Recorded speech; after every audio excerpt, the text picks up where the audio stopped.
এই সমাজের মধ্যে কি নামাজ কায়েম আছে? কথা বলেন, নামাজ কায়েম আছে? নাই।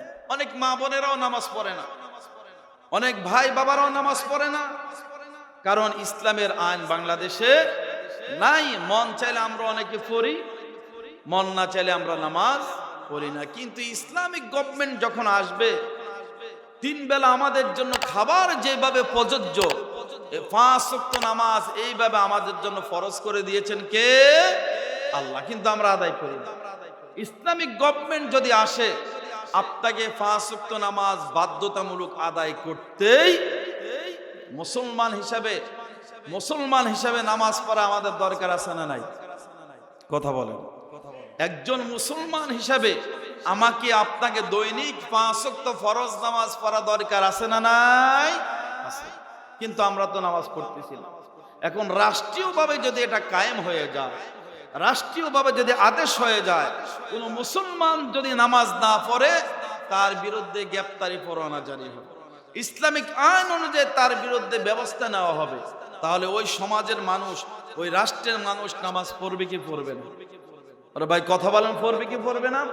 এমপি সাহেব যখন পার্লামেন্টে যাবে, ওনার আশেপাশে যারা আছে সবাই, এমপি সাহেব যদি ইমাম হয়, ওনার আশেপাশে সবাই নামাজ পড়বে কি পড়বে না? মেয়র সাহেব যিনি উপজেলার মেয়র হবেন, একটা শহরের মেয়র হবেন, উনি যদি নামাজি হয়, ওনার আশেপাশে যারা আছে তারা নামাজ পড়বে কি পড়বে না?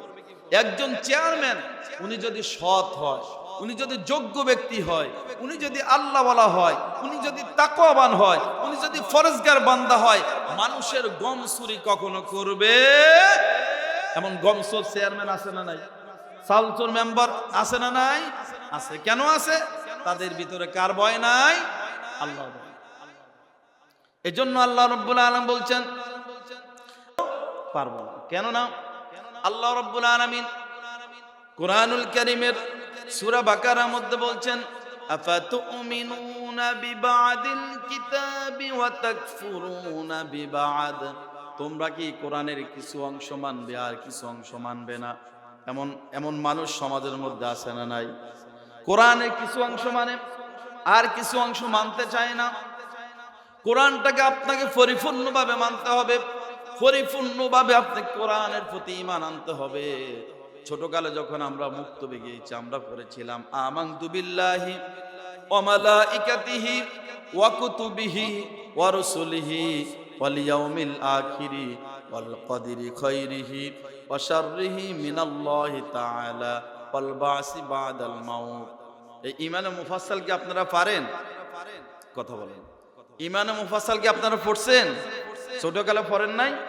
আমানতু বিল্লাহ, আমি ঈমান আনলাম কার উপর? আল্লাহর উপর। ওয়া মালাইকাতিহি, তার ফেরেশতাগণের উপর। ওয়া কুতুবিহি, তার এই কিতাব সমূহের উপর। ওয়া রুসুলিহি, তার রাসূলগণের উপর। ওয়াল ইয়াউমিল আখির, পরকালের উপর। ওয়াল কদরি খাইরিহি, ভালো মন্দ তাকদীরের উপর। ওয়া শাররিহি মিনাল্লাহি তাআলা ওয়াল বাসি বাদাল মাউত, মৃত্যুর পরে আমাদেরকে আবার জীবিত করা হবে, এই পরকালের উপরে আমরা ঈমান আনলাম। এই 7টা জিনিসের উপরে আমরা ঈমান আনলাম। ঈমান আনার পর এখন যদি কোরআনের আইন আমার কাছে যদি ভালো না লাগে, কোন মুসলমান যদি বলে ইসলামী শরিয়া আইন আমরা বিশ্বাস করি না, ইসলামী শরিয়া আইন আমরা মানব না, ওই ব্যক্তি কখনো প্রকৃত মুমিন মুসলমান হইতে পারে না। ইসলাম আপনাকে মানতে হবে। ইসলামের মধ্যে যেমন ভাবে নামাজের কথা আছে, ইসলামের মধ্যে কোরআনের মধ্যে যেমন ভাবে রোজার কথা আছে, হজের কথা আছে, দানের কথা আছে, সদকার কথা আছে, সমাজের কথা আছে, রাষ্ট্রের কথা আছে, বিজ্ঞানের কথা আছে, রাজনীতির কথা আছে, অর্থনীতির কথা আছে, সামাজিক কথা আছে, ন্যায় ও ইনসাফের কথাও কোরআনে আছে। সবকিছু কোরআনে রয়েছে। আল্লাহ রাব্বুল আলামিন বলছেন, ওয়ানাজ্জালনা আলাইকাল কিতাবা তিবয়ানাল লিকুল্লি শাই। আল্লাহ রাব্বুল আলামিন বলছেন কোরআনুল কারীমের মধ্যে আমি আল্লাহ তিবয়ানাল লিকুল্লি শাই, এমন কোন জিনিস আমি আল্লাহ রাব্বুল আলামিন বাদ রাখি নাই যেটা কোরআনুল কারীমের মধ্যে আমি আল্লাহ রাব্বুল আলামিন বর্ণনা করি নাই। জোরে বলি সুবহানাল্লাহ। সব কিছু কোরআনুল কারীমের মধ্যে রয়েছে। আমরা হয়তো পড়ি না, এজন্য আমরা বলি কোরআনুল কারীমের মধ্যে সবকিছু নাই। আমাদের একটা স্লোগান ছিল, এই স্লোগানটা আমরা এখন ভুলে যাচ্ছি। সব সমস্যার সমাধান দিতে পারে আল কোরআন।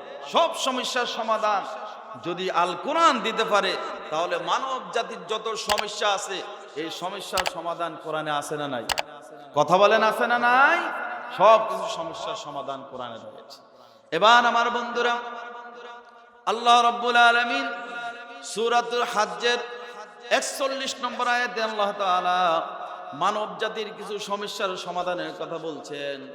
মানব জাতিকে আল্লাহ তাআলা যদি ক্ষমতা দান করে, ইসলামিক গভর্নমেন্ট যদি তৈরি হয়, সেই কথাটা আল্লাহ তাআলা সূরাতুল হজ্জের ৪১ নম্বর আয়াতে আল্লাহ তাআলা বলছেন, আল্লাযীনা ইম্মাক্কান্নাহুম ফিল আরদি আকামুস সালাতা ওয়া আতুজ যাকাতা ওয়া আমারু বিল মা'রুফি ওয়া নাহাউ আনিল মুনকার ওয়ালিল্লাহি আকিবাতুল উমুর।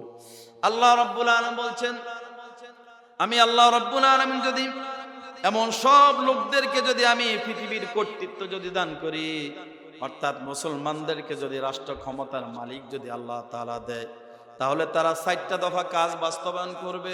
কয় দফা? কথা বলেন, কয় দফা? ৪ দফা। ১ নম্বর হচ্ছে আকামুস সালাতা, সমাজের মধ্যে সালাত কায়েম করবে। ২ নম্বর হচ্ছে যাকাত আদায় করবে। ৩ নম্বর হচ্ছে সৎ কাজে আদেশ করবে। ৪ নম্বর হচ্ছে অসৎ কাজের বাধা দিবে। এবার আপনাদের কাছে আমাদের প্রশ্ন, গত ৫৪ বছর বাংলাদেশের অনেক সরকার এসেছে এবং চলে গিয়েছে। এই সরকারগুলোকে বাংলাদেশের মধ্যে এই ৪টা দফা কাজ কি বাস্তবায়ন করেছে? কথা বলেন, করেছে? তারা মুসলমান না? তারা মুসলমান, কিন্তু ইসলামী শরিয়াত আইন অনুযায়ী তারা দেশটাকে পরিচালনা করে নাই। এখন আমি যে কথাগুলো বলছি, এগুলো কি আমি চাঁদপুর থেকে বানিয়ে আনছি নাকি কোরআনে আছে? কোরআনে আছে না নাই?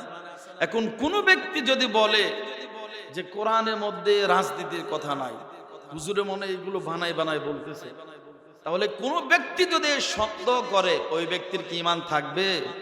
কথা বলে, ঈমান থাকবে? থাকবে।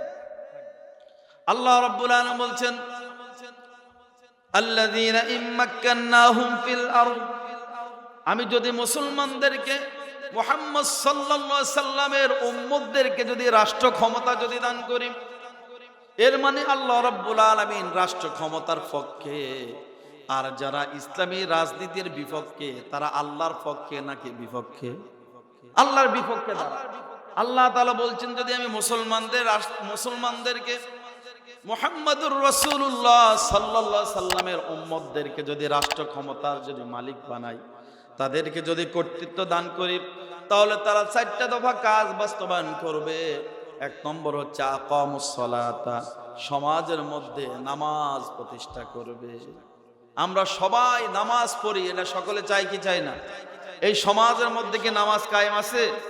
কথা বলেন, নামাজ কায়েম আছে? নাই।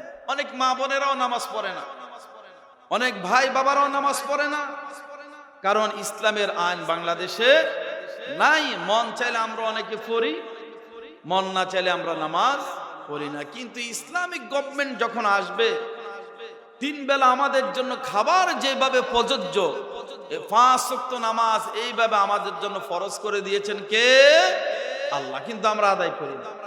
ইসলামিক গভর্নমেন্ট যদি আসে, আপনাকে ৫ ওয়াক্ত নামাজ বাধ্যতামূলক আদায় করতেই, মুসলমান হিসাবে নামাজ পড়া আমাদের দরকার আছে না নাই? কথা বলেন। একজন মুসলমান হিসাবে আমাকে আপনাকে দৈনিক ৫ ওয়াক্ত ফরজ নামাজ পড়া দরকার আছে না নাই? আছে। কিন্তু আমরা তো নামাজ পড়তেছি না। এখন রাষ্ট্রীয়ভাবে যদি এটা কায়েম হয়ে যায়, রাষ্ট্রীয়ভাবে যদি আদেশ হয়ে যায়, কোন মুসলমান যদি নামাজ না পড়ে, তার বিরুদ্ধে গ্রেফতারি পরোয়ানা জারি হবে, ইসলামিক আইন অনুযায়ী তার বিরুদ্ধে ব্যবস্থা নেওয়া হবে। তাহলে ওই সমাজের মানুষ, ওই রাষ্ট্রের মানুষ নামাজ পড়বে কি পড়বে না? আরে ভাই কথা বলেন, পড়বে কি পড়বে না? এমপি সাহেব যখন পার্লামেন্টে যাবে, ওনার আশেপাশে যারা আছে সবাই, এমপি সাহেব যদি ইমাম হয়, ওনার আশেপাশে সবাই নামাজ পড়বে কি পড়বে না?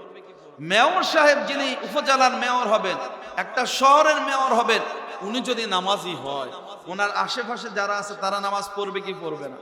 একজন চেয়ারম্যান উনি যদি সৎ হয়, উনি যদি যোগ্য ব্যক্তি হয়, উনি যদি আল্লাহওয়ালা হয়, উনি যদি তাকওয়াবান হয়, উনি যদি ফরজগার বান্দা হয়, মানুষের গম চুরি কখনো করবে?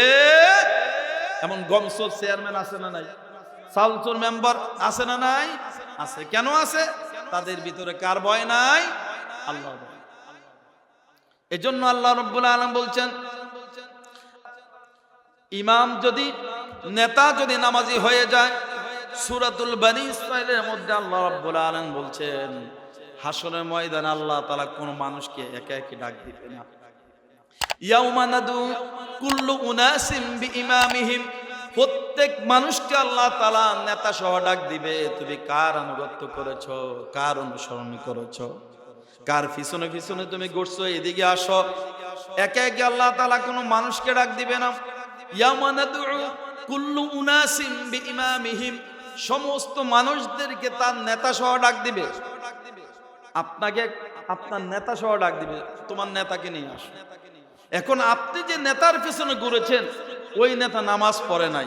এবার বলেন, হাসরের ময়দানে যে নেতার পিছনে ঘুরেছেন, যে এমপির পিছনে ঘুরেছেন, যে মন্ত্রীর পিছনে ঘুরেছেন, যে মিনিস্টারের পিছনে আপনি ঘুরেছেন, ওই মিনিস্টার নামাজ পড়ে নাই, রোজা রাখে নাই, শরীয়ত মানে নাই, আল্লাহর হুকুম মানে নাই, দাড়ি রাখে নাই, টুপি রাখে নাই, বরং এগুলোর বিরুদ্ধে আরো মাঝে মধ্যে বক্তব্য দিতে এমন নেতা আছে না নাই?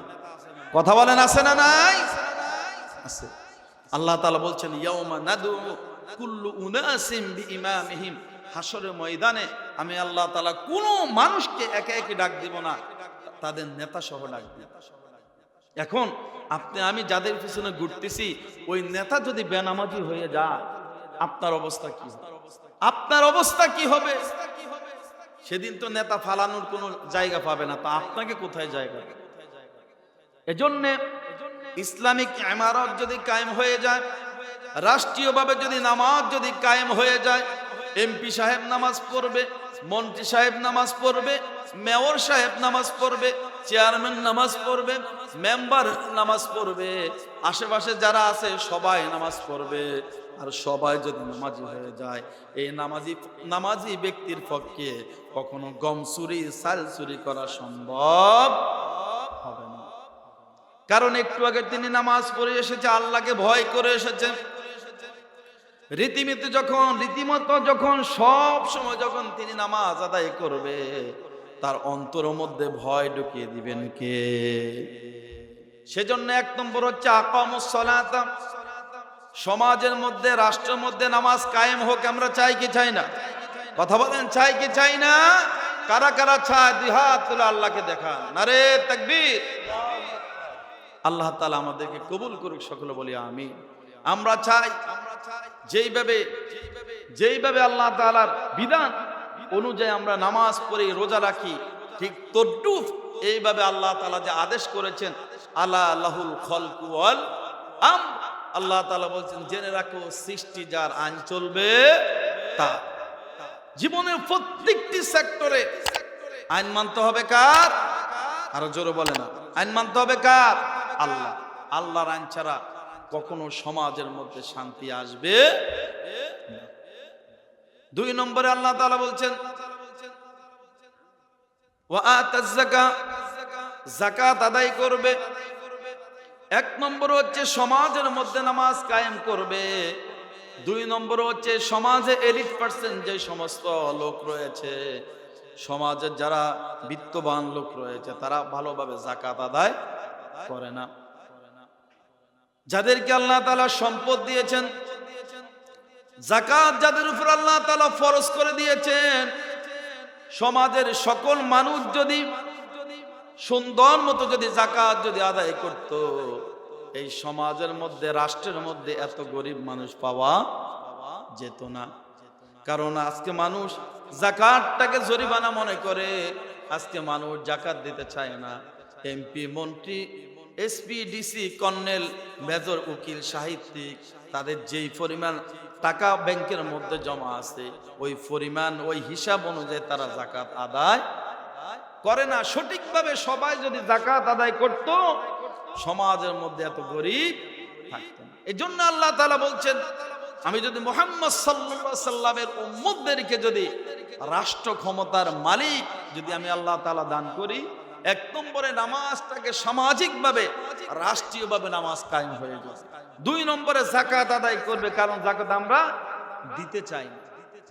যাদের কাছে টাকা আছে, আমি না জানতে পারি, আপনি না জানতে পারি, বাংলাদেশের সরকার জানে কি জানে না, ব্যাংকের অ্যাকাউন্টে তাদের টাকা আছে না নাই, সেজন্য অ্যাকাউন্ট থেকে অটোমেটিকলি সিস্টেমলি তাদের লক্ষ লক্ষ কোটি কোটি টাকা থেকে যাকাতটাকে আদায় করে নেবে। এই যাকাত আদায় করে সরকার কি করবে? যাকাত আদায় করে ইসলামিক গভর্নমেন্ট কি করবে? সমাজের মধ্যে যারা অসহায় রয়েছে, ইন্নামাস সাদাকাতু লিল ফুকারা ওয়াল মাসাকিন ওয়াল আমিলিনা আলাইহা ওয়াল মুআল্লাফাতি কুলুবুহুম ওয়া ফির রিকাবি ওয়াল গারিমিনা ওয়া ফি সাবিলিল্লাহি ওয়া বনিস সাবিল ফারিদাতাম মিনাল্লাহ আল্লাহু আলিমুন হাকীম। আমরা মনে করি যাকাত শুধুমাত্র এতিমখানা মনে দেওয়া লাগে। যাকাত দেওয়ার খাত আছে কয়টি? 8টি। যাকাত দেওয়ার খাত কয়টি? 8টি। মাশাআল্লাহ দিলে অনেকে জানেন। এই 8টি খাতে আপনাকে যাকাত আদায় করতে হবে। এখন আমরা দিচ্ছি না। ইসলামিক গভর্নমেন্ট যখন হয়ে যাবে, এই গভর্নমেন্ট এই যাকাতের এই 8টি খাতে যাকাতগুলো প্রয়োগ করবে। এর মধ্যে যারা অসহায় রয়েছেন, যাদের ঘর নাই, তাদেরকে ঘর করে দিবে।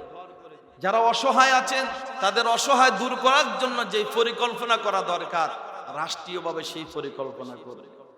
একটা নাগরিকের রাষ্ট্রের কাছে 5টি মৌলিক অধিকার রয়েছে: অন্ন, বস্ত্র, শিক্ষা, চিকিৎসা, বাসস্থান। একজন নাগরিক রাষ্ট্রীয়ভাবে এই 5টি অধিকার রাষ্ট্রের কাছে হক, রাষ্ট্রের কাছে পাওয়া। আমরা কি এগুলো পাচ্ছি? কথা বলে, আমরা কি রাষ্ট্রের কাছে এগুলো পাচ্ছি? পাচ্ছি না। আমাদেরকে দিচ্ছে না, বরং আরো আমাদের মাথা পিছু 1 লক্ষ 2 লক্ষ টাকা নাকি ঋণ। এরকম খবর শুনেন না মাঝে মধ্যে? আমরা জীবনে 1 টাকা ঋণ তুললে, অথচ আমাদের মাথা পিছু নাকি ঋণ। যেখানে রাষ্ট্র আমাদেরকে দিবে, সেখানে রাষ্ট্র আমাদের মাথা বিক্রি করে রাষ্ট্র পরিচালিত হচ্ছে। কেন? একমাত্র হচ্ছে দেশের মধ্যে ইসলামিক শাসন না থাকার কারণে। ইসলামিক শাসন যখন কায়েম হয়ে যাবে, যাকাতের টাকাগুলো উত্তোলন করে, যাকাতের টাকাগুলো আদায় করে, যে যে খাত আল্লাহ তাআলা নির্ধারণ করে দিয়েছেন, ইন্নামাস সাদাকাতু লিল ফুকারা, ফকিরদেরকে দিবে, ফকিরদেরকে দিবে, এতিমদেরকে দিবে, মিসকিনদেরকে দিবে, অসহায় যারা আছে তাদেরকে দিবে, মুআল্লাফাতি কুলুবুহুম, অন্য বিধর্মী মানুষদেরকে মন আকৃষ্ট করার জন্য ওই কাজের মধ্যে যাকাতের টাকা আপনি খরচ করতে পারবেন। যারা যাকাত আদায় করবে তাদেরকে এখান থেকে বেতন দিতে পারবেন। মুসাফির ব্যক্তি 72 কিলোমিটার অতিক্রম করার পর উনি এখন হঠাৎ বিপদে পড়ে গেছে, এই যাকাতের একটা খাত থেকে তাকে আপনি দান করতে পারবেন। ফি সাবিলিল্লাহ, আল্লাহর রাস্তায় যারা সংগ্রাম করে, আল্লাহ দ্বীন কায়েম করার জন্য যারা আন্দোলন করে, সেখানেও আপনি যাকাতের টাকা ব্যবহার করতে পারেন। এখন আমরা মনে করি যাকাত মানে হচ্ছে শুধু এতিমখানা, যাকাত মানে হচ্ছে শুধু এতিমখানা, আর অনেকে কিছু এই আল্লাহর রাস্তায় কিছু দান করে, কিন্তু হিসাব করে দেয়। কিন্তু আল্লাহ রাব্বুল আলামিন বলছেন না, এইভাবে যাকাত দিলে যাকাত আদায় হবে না। তোমাকে পরিপূর্ণভাবে তোমার কত টাকা সম্পদ রয়েছে, কত বড়ি স্বর্ণ তোমার রয়েছে, কাইলা ইয়াকুনা দুলাতাম বাইনাল আগনিয়াই মিনকুম, ধনীদের সম্পদের মধ্যে গরিবদের হক আছে না নাই? ভাই কথা বলেন, আছে না নাই? আর যারা যাকাত দিবে না, বলি হুজুর যাকাত না দিলে কি হবে? আল্লাহ তাআলা তার শাস্তি বলছেন। জামা পরে, এই জামা দিয়ে যদি সামনের সাথে জুমার নামাজ পড়ায় কেমন লাগবে? আর বাবা যে ভালোভাবে একটা পাঞ্জাবি বানাবে, সেই পরিমাণ কাপড়ও বাবার কাছে নাই। তিনি বললেন, বাবা আমারটা নিয়ে যাও, তোমারটা আমারটা নিয়ে যাও। আরেকটা কথা আছে, ওনার যে বাইতুল মাল সম্পাদক ছিলেন হযরত আসলাম রাদিয়াল্লাহু তাআলা, উনি বললেন আমারটা আপনি নিয়ে যান। এই 2 পিস বা 3 পিস জামা নিয়ে খলিফাতুল মুসলিমিন হযরত ওমর রাদিয়াল্লাহু তাআলা বড় একটা জুব্বা বানালেন। জুব্বা বানিয়ে যখন জুমার দিন খুতবা দিতে লাগলেন, একজন উঠে বলে, আপনার বিরুদ্ধে আমার অভিযোগ আছে। কার বিরুদ্ধে? আরে ভাই, কার বিরুদ্ধে? খলিফাতুল মুসলিমিন হযরত ওমর রাদিয়াল্লাহু তাআলা আনহু, যিনি অদ্য পৃথিবীর শাসক ছিলেন। সমগ্র পৃথিবী আজকে যত বড়, এটার অর্ধেক শাসক ছিলেন কে? হযরত ওমর। বলছে আপনার বিরুদ্ধে আমার অভিযোগ আছে। কি? গত বুধবারে সবাইকে যে জামা কাপড় দিয়েছিলেন, এই জামা কাপড় দিয়ে এত বড় পাঞ্জাবি হওয়ার কথা না। এখন আমাদেরকে অর্ধেক অর্ধেক দিলেন, আপনি এত বড় পাঞ্জাবি বানাইলেন, কই থেকে পাইছেন? আচ্ছা, আমাদের দেশে বর্তমানে মেম্বরের নিচে যিনি, ওনাকে গিয়ে প্রশ্ন করলে আপনার ফিটে আমরা থাকবো? আর কথা বলেন, আমার কথা বুঝেন নাই? আমাদের দেশে যিনি মেম্বর, চেয়ারম্যান তো বাদে দিলাম, আর উনি কি খলিফাতুল মুসলিমিন, অদ্য জাহানের শাসক। একজন উঠে বলতেছে আপনার বিরুদ্ধে অভিযোগ আছে, জুমার নামাজে খুতবা পড়ে দিয়েন, এই যে এত বড় পাঞ্জাবি বানাইছেন, কাপড় পাইছেন কই, আমাদেরকে বলেন। তিনি প্রথম অবাক হয়ে গেলেন, বললেন আসলে তোমাদেরকে যে কাপড় দিয়েছি আমিও ঠিক সেম এতটুকু কাপড়ে পেয়েছি। আমার এই বাইতুল মাল সম্পাদক অথবা আমার এই সন্তান বলছে ওর কাপড়টা যাতে করে আমি নিয়ে আসি, দুইটা কাপড়কে একত্র করে আমি এই সুন্দর জুব্বাটাকে বানিয়েছি। জোরে বলি সুবহানাল্লাহ। খলিফাতুল মুসলিমিন সুন্দর মতো জবাব দিয়ে দিলেন আর বললেন তুমি তোমার জবাব পেয়েছো? এবার তিনি বললেন হ্যাঁ আমি জবাব পেয়েছি। হযরত ওমর রাদিয়াল্লাহু তাআলা তার জন্য দোয়া করলেন। আজকে যদি আমরা একজন এমপি মন্ত্রীর কাছে যদি বলি আপনি যে এই দামি গাড়ি চালান, এই দামি গাড়ি পাইলেন কই? আপনার যে ঢাকা বসুন্ধরা বাড়ি, আপনার যে প্রত্যেকটি এই এত ধন সম্পদ এগুলো পেয়েছেন কই? আপনাকে কি জাগাত রাখবো? কথা বলেন, আপনাকে জাগাত রাখবে? ওই দিন রাতে আপনাকে গ্রেফতার করে নিয়ে যাবে। তাহলে ইসলামিক গভর্নমেন্ট যদি আসে, আমাদের জবাবদাহিতার আওতায় তাদেরকে আনতে হবে। তারা আমাদের প্রতিনিধি, আমাদের কাছে জবাব দিতে হবে। এই জন্য আল্লাহ তাআলা চাচ্ছেন ইসলামিক সমাজ যদি কায়েম হয়, ইসলামিক গভর্নমেন্ট যদি কায়েম হয়, মুসলিম উম্মাহকে যদি আল্লাহ তাআলা বলছেন আমি যদি তাদেরকে রাষ্ট্রীয় ক্ষমতা যদি দান করি, আকামুস সালাতা 2 নম্বরে, ওয়া আতাজ যাকাত, যাকাত আদায় করবে 3 নম্বরে, ওয়া আমারু বিল মারুফ, সৎ কাজের আদেশ করবে। কি কাজ? কথা বলেন, সৎ কাজের। কি কাজের? আপনারা কি সবাই ঘুমাই গেছে? সৎ কাজে আদেশ করবে। 4 নম্বরে হচ্ছে অসৎ কাজের বাধা দিবে। 3 নম্বরে অত্যন্ত গুরুত্বপূর্ণ বিষয়, সৎ কাজের আদেশ করবে। যারা পার্লামেন্টে আছে তারা কি সৎ কাজের আদেশ করেছে বিগত দিনে আমাদেরকে? তারা নিজেরাই তো অসৎ, তারা নিজেরাই তো সারা রাত নাইট ক্লাবের মধ্যে পড়ে থাকে, নিজেরাই তো মদ খায়, নিজেরাই তো নারীবাজি করে, বিভিন্ন মেয়েদের সাথে খারাপ অপকর্ম করে। তারা কিভাবে মানুষদেরকে সৎ কাজের আদেশ করবে? মমতাজের মতো ব্যক্তি সংসদে গিয়ে আলেমদেরকে নিয়ে কথা বলতো, আলেমদেরকে গালাগালি করত। মিজানুর রহমান আজহারী সাহেবকে নিয়ে গালাগালি করেছিলেন মমতাজের মতো নর্তকী। আপনারা শুনেন নাই? এই সংসদ ভবন পবিত্র একটি ভবন। এই সংসদ হচ্ছে আল্লাহ রাব্বুল আলামিন বলছেন ওয়া আমরুহুম শুরা বাইনাহুম। সংসদের নামে আল্লাহ তাআলা একটা সূরা নাযিল করলেন, সূরাতুশ শুআরা। দেশের নামে আল্লাহ তাআলা একটা সূরা নাযিল করলেন, সূরাতুল মুলক। তাবারাকাল্লাযী বিয়াদিহিল মুলকু ওয়া হুয়া আলা কুল্লি শাইইন কাদির। আল্লাহ রাব্বুল আলামিন সব কিছু কোরআনের মধ্যে বলে দিয়েছেন। দেশের নামে সূরা নাযিল করলেন, পার্লামেন্ট মানে সংসদ ভবনের নামে আল্লাহ তাআলা সূরা নাযিল করলেন। ওয়া আমরুহুম শুরা বাইনাহুম, তোমরা পরামর্শ ভিত্তিক তোমরা কাজ করো। সংসদের মধ্যে পরামর্শ হয় কি হয় না? হয়। এটাকে বলা হচ্ছে শুরা, মাজলিসে শুরা। যারা ইসলামিক সরকার গঠন করতে চায় তাদের এই মাজলিসে শুরা তারা গঠন করে রেখেছে। তো আল্লাহ রাব্বুল আলামিন বলছেন আমি যদি তাদেরকে রাষ্ট্রীয় ক্ষমতা দেই, 3 নম্বরে তারা সৎ কাজে আদেশ করবে, মানুষদেরকে ভালো কাজের আদেশ করবে, মানুষদেরকে নামাজ পড়তে বলবে, নিজেও নামাজ পড়বে, সমাজের মানুষদেরকে নামাজ পড়তে বলবে। আর সমাজ যখন ভালো হয়ে যাবে, মানুষ যখন ইমানদার হয়ে যাবে, মানুষ যখন আল্লাহওয়ালা হয়ে যাবে, মানুষ যখন তাকে অবলম্বন করবে, আল্লাহ রাব্বুল আলামিন ওই সমাজের মধ্যে, ওই রাষ্ট্রের মধ্যে আল্লাহ তাআলার নিয়ামত বাড়িয়ে দিবে। জোরে বলি সুবহানাল্লাহ। আজকে আপনি আফগানিস্তানের দিকে তাকান, গত 5 থেকে 6 বছর আগে পৃথিবীর সবচেয়ে ক্ষমতাশীল দেশ আমেরিকা আফগানিস্তানকে গণার ধরে নাই, তাদেরকে জঙ্গি রাষ্ট্র হিসেবে চিহ্নিত করে তাদেরকে একেবারে নিবারণ করে দিয়েছিল। কিন্তু আল্লাহ রাব্বুল আলামিনের হুকুম হয়েছে, সেখানে ইসলামিক ইমারত কায়েম হয়েছে। ইসলামিক ইমারত কায়েম হওয়ার পর এখন ওই দেশের মধ্যে রহমত আছে না নাই? কথা বল না, রহমত আছে না নাই? শান্তি আছে না নাই? কেন আছে?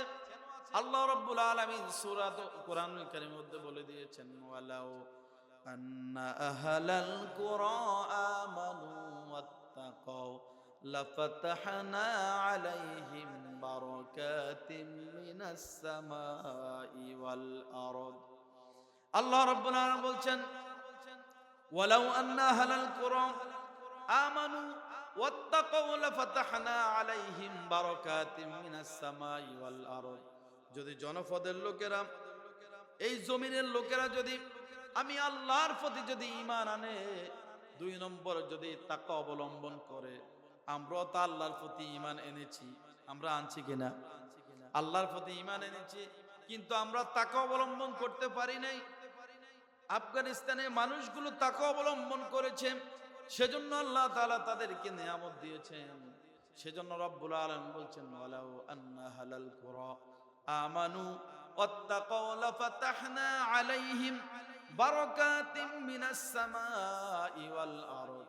যদি জনপদের লোকেরা আমি আল্লাহর প্রতি ঈমান আনে এবং তাকওয়া অবলম্বন করে খোদাভীতি অর্জন করে, অন্তরের মধ্যে আমার ভয় যদি তারা সঞ্চয় করে, আমি আল্লাহ তাদের প্রতি খুশি হয়ে যায়। যদি বলি সুবহানাল্লাহ। আর আল্লাহ তাআলা যখন আপনার প্রতি খুশি হয়ে যাবে, কি হবে? রব্বুল আলামিন বলছেন, লাফাতাহনা আলাইহিম বারাকাতিম মিনাস সামাই ওয়াল আরদ।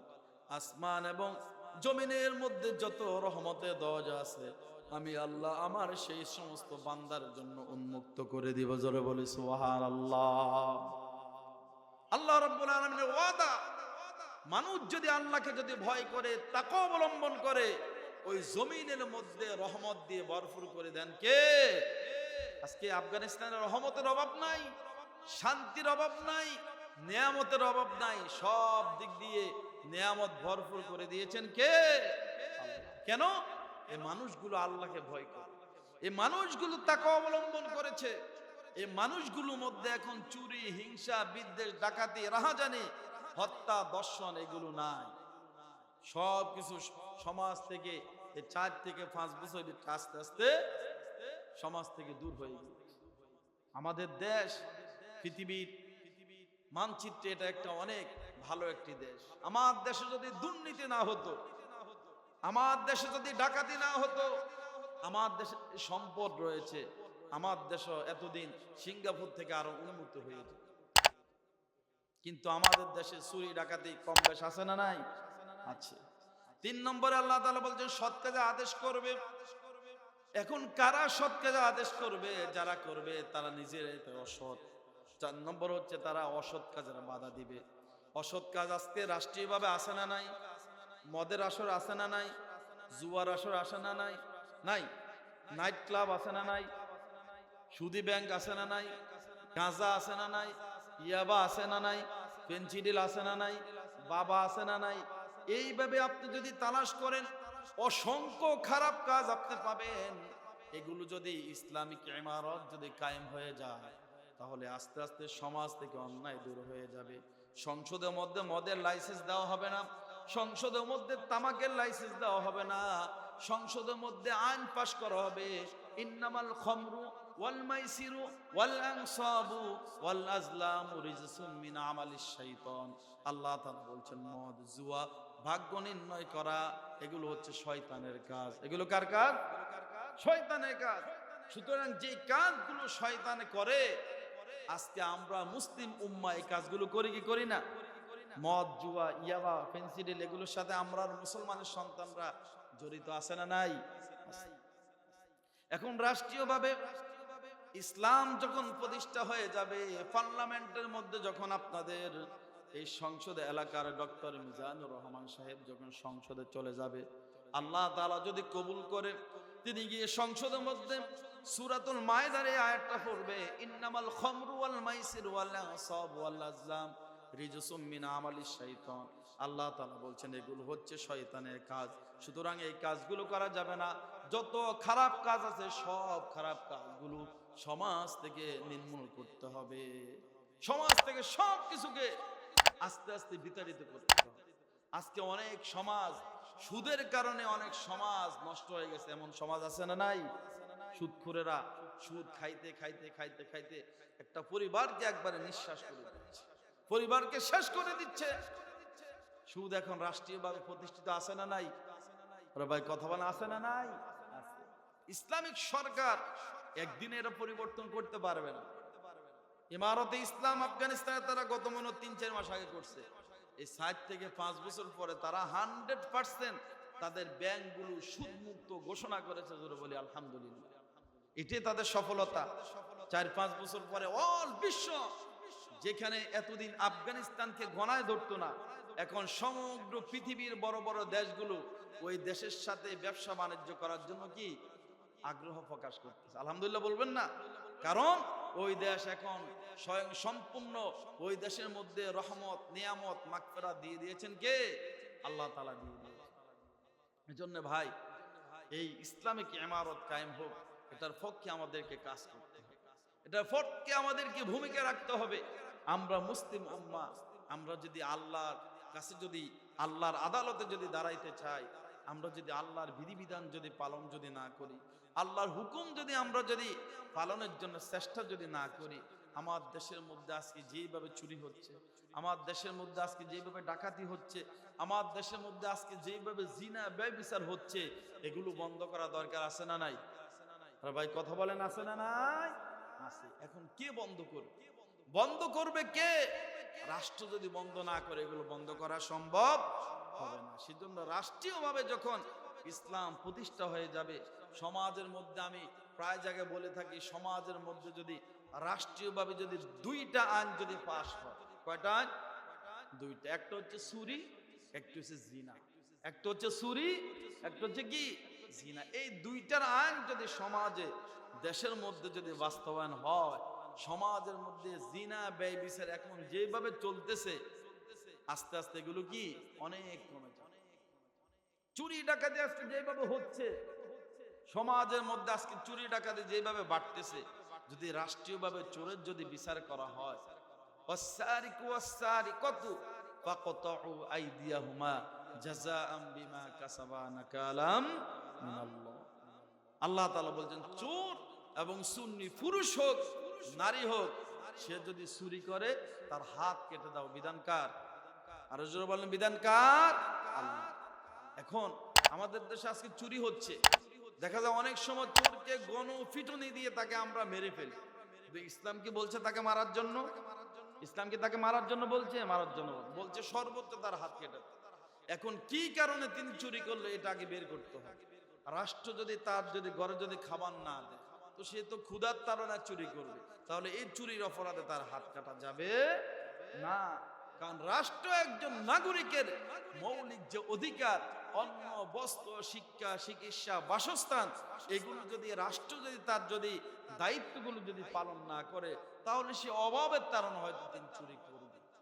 কিন্তু রাষ্ট্র যখন এটা দায়িত্ব নিবে, ইসলামিক ইমারত যখন কায়েম হয়ে যাবে, অসহায় মানুষ যারা রয়েছে, একটু আগে যে বললাম যাকাত যে উত্তোলন করবে, এই যাকাতের টাকাগুলো নিয়ে তাদেরকে পরিচালনা করবে, যাতে করে তারা চুরি করতে না পারে। যে যুবক বেকার, তার কোনো কাজ নাই, তাকে একটা অটো কিনে দিবে, অথবা তাকে একটা দোকান খুলে দিবে, যাতে করে তিনি ব্যবসা বাণিজ্য করে সুন্দরভাবে চলতে পারে। অথবা তাকে একটা গরু কিনে দিবে। যে মা বোন বিধবা, তাদের স্বামী নেই, তাদেরকে সেলাই মেশিন কিনে দিবে। অথবা একটা প্রতিষ্ঠান করে দিবে, একটা মুক্ত একটা স্কুল খুলে দিবে, যাতে করে তিনি বাচ্চাদেরকে পড়িয়ে তার জীবিকাকে সুন্দর মতো পরিচালনা করতে পারে। যেই কোনো মাধ্যমে সমাজ রাষ্ট্র তার ভরণ পোষণের ব্যবস্থা তৈরি করে দিবে। কিন্তু এখন যদি আমরা যদি এটা যদি না করি, চুরি তো হবে, কারণ চুরির কোনো বাংলাদেশে বিচার নাই। এই জন্য আল্লাহ তাআলা বলছেন, ওয়াসসারিকু ওয়াসসারিকাতু ফাকতাউ আইদিয়াহুমা জাযাআম বিমা কাসাবা নাকালাম মিনাল্লাহ। চোর, পুরুষ হোক নারী হোক, তার হাত কেটে দাও। রাসূল সাল্লাল্লাহু আলাইহি সাল্লামের শাসনামলে কুরাইশ বংশের একজন সম্ভ্রান্ত নারী চুরি করলো। সাহাবাই কেরাম বললেন, সাহাবাই কেরাম ভাবলেন কুরাইশ বংশ মানে নবীর বংশ, এখন যদি এই নারীর যদি হাত কাটা হয় তাহলে তো কুরাইশ বংশের বদনাম হয়ে যাবে। সাহাবাই কেরাম পরামর্শ করলেন, হযরত ওসামা ইবনে যায়েদকে বললেন, তুমি গিয়ে রাসূল সাল্লাল্লাহু আলাইহি সাল্লামকে বলো যাতে করে এই বিচারটা এইভাবে না করে অন্য কোনো ভাবে করা যায় কিনা। রাসূলুল্লাহ সাল্লাল্লাহু আলাইহি সাল্লাম ওসামা ইবনে যায়েদের এই বক্তব্য শুনে বললেন, নিশ্চয়ই সাহাবায়ে কেরাম তোমাকে এই কথাগুলো শিখিয়ে দিয়েছে, তোমার মন থেকে তুমি এটা বলো নাই। তোমরা কি জানো আমার সাহাবীরা, তোমাদের পূর্ববর্তী জাতি কেন ধ্বংস হয়েছে? ওই সমাজের মধ্যে বিত্তবান ব্যক্তিদের কোনো বিচার হতো না, সমাজের মধ্যে এলিট পার্সেন্ট লোক অন্যায় অপরাধ করলে তাদের কোনো বিচার হতো না, কিন্তু গরিব মানুষ, অসহায় মানুষ যদি অপরাধ করে তাহলে বিচার হতো। আজকে আমাদের সমাজে এটা আছে না নাই? এমপি, মন্ত্রী, চেয়ারম্যান, মেম্বারের ওনার ভাগিনা, ওনার ছেলে মেয়ে যদি অপরাধ করে এটাকে অপরাধ মনে করে, কিন্তু একজন অসহায় গরিব মানুষ যদি অপরাধ করে সবাই মিলে তার বিচার করতে আসে কি আসে না? রাসূলুল্লাহ সাল্লাল্লাহু আলাইহি সাল্লাম সেদিন আগুনের মতো গরম হয়ে বললেন, শোনো, আমি সমাজের মধ্যে ন্যায় এবং ইনসাফ কায়েম করার জন্য এসেছি, আমি সমাজের মধ্যে ন্যায় প্রতিষ্ঠা করার জন্য এসেছি। আজকে যদি আমার কলিজার টুকরা ফাতেমা ইবনে মুহাম্মদ যদি চুরি করত, আল্লাহর কসম আমি ফাতেমার হাতটাকে কেটে দিতাম। সুতরাং ইসলামের আইনের ব্যাপারে কারোর সাথে কোনো আপোষ করা কোনো কি নাই, সুযোগ নেই। সেজন্য ইসলামিক ইমারত যদি কায়েম হয়, একদিনে তো এটা সম্ভব হবে না, একদিনে তো সম্ভব হবে না। আস্তে আস্তে যখন এটা হয়ে যাবে, সমাজ থেকে অন্যায় অবিচার আস্তে আস্তে দূর হয়ে যাবে। আল্লাহ রাব্বুল আলামিন যেই কথাগুলো বলছি, আসলে ভাই ওয়াজ করলে অনেক করা যাবে, কিন্তু আমল করার দরকার। আমরা শুধু ওয়াজ শুনে কিন্তু আমল করি না। এই যে আজকে 2 দিন পর্যন্ত যে সমস্ত ওলামায়ে হযরত কথা বলছেন, কোরআন এবং হাদিস থেকে যে কথাগুলো বলছেন, আমরা যদি এগুলো যদি একটু একটু যদি আমল করি, একটু একটু যদি আমল করি, এটা আমাদের নাজাতের জন্য উসিলা হয়ে যাবে। অনেক আলোচনা শুনলাম কিন্তু আমল করলাম না। সর্বশেষ যুবকদেরকে নিয়ে একটু নসিহত করে আমি শেষ করে দিচ্ছি। আল্লাহ রাব্বুল আলামিন বলছেন, ইয়া আইয়ুহাল ইনসান মা গররাকা বিরাব্বিকাল কারীম, হে মানুষ, তোমাকে কোন জিনিস তোমার রবের থেকে দূরত্ব তৈরি করে রেখেছে? কোন জিনিস তোমার রবের সাথে তোমাকে প্রতিবন্ধকতা তৈরি করে রেখেছে? হে মানুষ, তোমাকে তো একদিন মরতে হবে, তোমাকে তো একদিন রবের সামনে দাঁড়াতে হবে। কি জবাব দিবে? কি জবাব দিবে? আজকে মোবাইল পেয়ে সারাদিন তুমি মোবাইলের পিছনে সময় ব্যয় করতেছো, তোমার রবের সামনে দাঁড়ানোর জন্য 5 ওয়াক্ত নামাজ পড়ার মতো সুযোগ সময় আজকে তোমার হচ্ছে না। হে যুবক, তুমি যদি একটু তোমার অতীতের দিকে যদি তাকিয়ে দেখো, তোমার মতো অনেক যুবক অন্ধকার কবরে শুয়ে আছে, তোমার মতো কত বন্ধু হঠাৎ রোড অ্যাক্সিডেন্ট করে মারা গিয়ে অন্ধকার কবরে শুয়ে আছে। হয়তো তোমাকে যেই কোনো মুহূর্তে মরতে হবে। হে আমার বাবারা, হে আমার বোনেরা, আসুন আল্লাহকে ভয় করুন, স্বামীর খেদমত করুন, স্বামীকে মূল্যায়ন করুন। স্বামী যে আদেশ করে শরীয়তের ভিতরে সে আদেশগুলো পালন করার জন্য চেষ্টা করুন, ফরজ বিধিবিধান পালন করুন, পর্দার ভিতরে থাকুন। যুবকরা, তোমরা হচ্ছে এই সমাজের মধ্যে মাথা নাড়া দিয়ে তোমরা যদি উঠো, তোমরা সমাজটাকে অনেক পরিবর্তন করতে পারো। সুতরাং তোমরা যদি ভালো হয়ে যাও, সমাজ ভালো হয়ে যাবে। যুবকটা হচ্ছে সমাজের একটা মেরুদণ্ড। শরীরের মধ্যে যেইভাবে মেরুদণ্ড যদি ভালো থাকে, একজন ব্যক্তি ভালো থাকে। যুবকটা যদি সমাজের মধ্যে ভালো হয়ে যায়, একটা সমাজ ভালো হয়ে যায়। সেজন্য যুবকদেরকে বলবো, আসুন 5 ওয়াক্ত নামাজ পড়ুন, আল্লাহর হুকুম পালন করুন, যথাযথভাবে কোরআন এবং হাদিস পড়ার জন্য চেষ্টা করুন, ইসলামিক আন্দোলনের সাথে অ্যাক্টিভ থাকুন, আল্লাহর জমিনে আল্লাহর দ্বীন কায়েম করার জন্য চেষ্টা করুন। যে কথাগুলো বলছি, আল্লাহ তাআলা আমাদের সবাইকে এই কথাগুলোর উপর আমল করবার তৌফিক দান করুক, সকলে বলি আমিন। সর্বশেষ আমার ভাই, আন্না মিনাল খাসিরিন রব্বানা আতিনা ফিদ দুনিয়া হাসানাতাও ওয়া ফিল আখিরাতি হাসানা ওয়া কিনা আযাবান নার রব্বিরহামহুমা কামা রব্বায়ানি সগীরা রব্বিরহামহুমা কামা রব্বায়ানি সগীরা ইয়া রাব্বাল আলামিন, ইয়া মাওলাই কারীম। আল্লাহ গভীর রাত পর্যন্ত 2 দিন ব্যাপী পবিত্র তাফসীর কোরআন মাহফিলের সমাপনী দিবসে আল্লাহ আমি অধম গুনাহগার তোমার সহিংসায় দরবারে দুখানা হাত উঠাই দিলাম মাওলা। মেহেরবানি করে আল্লাহ তুমি আমাদের প্রত্যেকের হাতগুলোকে কবুল আর মঞ্জুর করে নাও। আল্লাহ ইয়া রাসূলুল্লাহ রব্বুল আলামিন, আল্লাহ তুমি আমাদের প্রত্যেকের তামাম জীবনের সমস্ত গুনাহ খাতা মাফ করে দাও। আল্লাহ যত গুনাহ করেছি, ছোট বড় শিরিক বিদআত, প্রকাশ্যে গোপনে জাহিরি বিদআতি, আল্লাহ সকল গুনাহ থেকে তোমার কাছে ক্ষমা চাই, মাফ চাই। আল্লাহ তুমি আমাদের প্রত্যেকের তামাম জীবনের সমস্ত গুনাহ খাতা মাফ করে দাও। আল্লাহ আমাদের আব্বা আম্মার জীবনের গুনাহ খাতা মাফ করে দাও। দাদা দাদি, নানা নানি, শ্বশুর শাশুড়ি, আত্মীয় স্বজন, বন্ধু বান্ধব যারা যে যেখানে অন্ধকার কবরে শুয়ে গেছে মাওলা, মেহেরবানি করে তাদের প্রত্যেকের কবর আযাব তুমি মাফ করে দাও। বিশেষ করে রব্বুল আলামিন, এই মাহফিলের জন্য যারা টাকা দিয়ে, পয়সা দিয়ে, বুদ্ধি দিয়ে, পরামর্শ দিয়ে, আর্থিকভাবে, মানসিকভাবে, আল্লাহ যারা যেভাবে দান করেছে রব্বুল আলামিন, প্রত্যেকের দানকে তুমি কবুল আর মঞ্জুর করে নাও। আল্লাহ আমার সম্মানিত প্রিয় ভাই আনোয়ার হোসেন আনু ভাইয়ের আল্লাহ যে উদ্যোগ নিয়েছে রব্বুল আলামিন, আল্লাহ তোমার বান্দার এই উদ্যোগকে তুমি কবুল করে নাও। প্রতি বছর যেন কোরআনের সুন্দর আয়োজনটুকু করতে পারে সেই তৌফিক তুমি দান করে দাও। আল্লাহ তোমার বান্দার হায়াতের মধ্যে বারাকা দান করে দাও, কামাই রুজিতে বরকত দান করে দাও, পরিবারের মধ্যে শান্তি রহমত বর্ষণ করে দাও। আমার যে সকল মা বোনেরা আল্লাহ মসজিদের জন্য দান করেছে রব্বুল আলামিন, আল্লাহ প্রত্যেকের দানকে তুমি কবুল করে নাও। আমার ভাই বাবারা যারা দান করেছেন, আল্লাহ প্রত্যেকের দানকে তুমি কবুল করে নাও। আল্লাহ সমস্ত দাড়ি ফাঁকা মুরব্বীদেরকে হযরত আবু বকর সিদ্দিক রাদিয়াল্লাহু তাআলা আনহুর মতো তুমি কবুল করে নাও। যুবক ভাইদেরকে হযরত ওমরের মতো তুমি কবুল করে নাও। পদ্মানিশী মা বোনদেরকে মা আয়েশা ফাতেমা রাদিয়াল্লাহু তাআলা আনহার মতো তুমি কবুল করে নাও।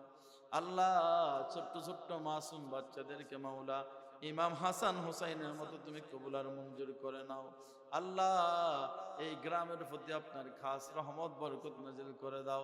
আল্লাহ এই মসজিদ যেন সকল মিলে যেন সাহায্য সহযোগিতা করে আল্লাহ মসজিদে যেন উন্নতি করতে পারে সেই তৌফিক তুমি দান করে দাও।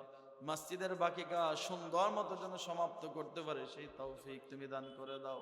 আল্লাহ কি কি বলবো তোমার তো জানার বাকি নাই। কার মনে কি আশা, কার মনে কি আকাঙ্ক্ষা নিয়ে তোমার দরবারে হাত উত্তোলন করেছে রব্বুল আলামিন, মেহেরবানি করে প্রত্যেকের মনে সকল নেক মাকসুদ কানে তুমি পূর্ণ করে দাও। সাল্লাল্লাহু তাআলা আলা খায়রি খালকিহি সাইয়্যিদিনা মুহাম্মাদিন ওয়া আলিহি ওয়া আসহাবিহি আজমাইন। রব্বানা তাকাব্বাল মিন্না বিহাক্কি লা ইলাহা ইল্লাল্লাহু মুহাম্মাদুর রাসূলুল্লাহ।